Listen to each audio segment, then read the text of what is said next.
not every clone ended up pulling the trigger. This, it turns out, is because some clone troopers, like those in Clone Force 99, were less susceptible to the inhibitor's chip's influence due to their genetic augmentations. That's not all.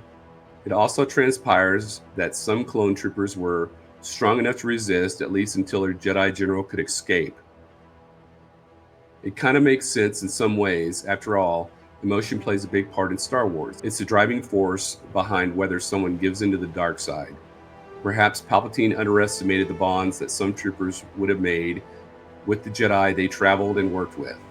This theory also tracks with what we've seen in The Bad Batch, which features mutant clones whose programming didn't go according to plan. This reasoning also provides some clarity on why the surviving Jedi seem to be so random, with many slipping through the net. So what are your thoughts on the Order 66? How many survived? It seemed like when I first saw Revenge of the Sith, every Jedi had died except for Obi-Wan and Yoda. And then even in Star Wars, the first one, when Obi-Wan dies, I was thinking, oh man, Luke is the only person here. Luke's the only person that's a Jedi, per se. He wasn't really a Jedi. He'd just been trained a little bit.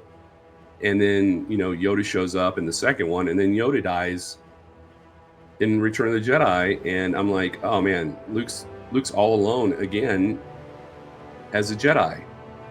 So it's kind of nice to know that the Jedi survived.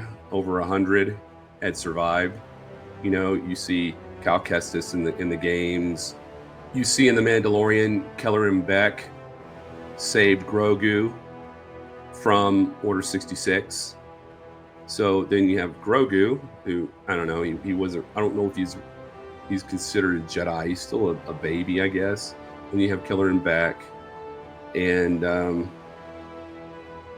Ahsoka Tano. She wasn't really a Jedi, but she followed the Jedi teachings, I guess.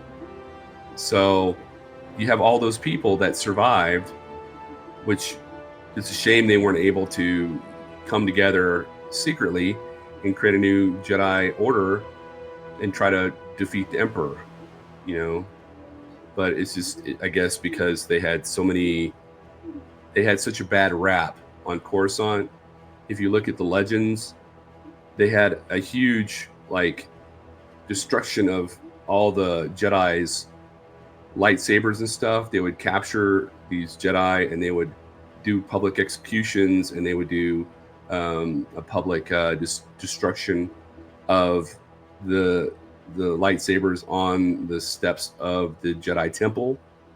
So the public was against the Jedi at the time, which shocked me. I didn't know that.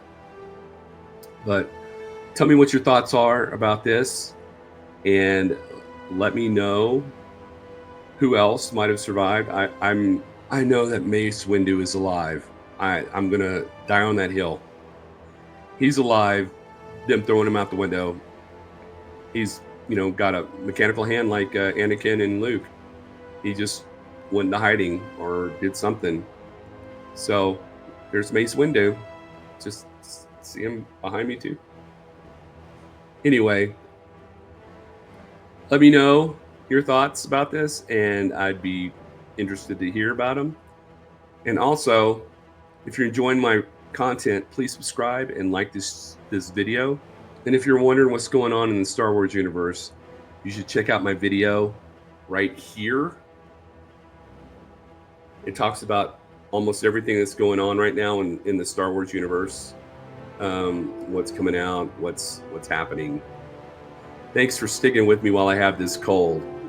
And remember, the Force will be with you always.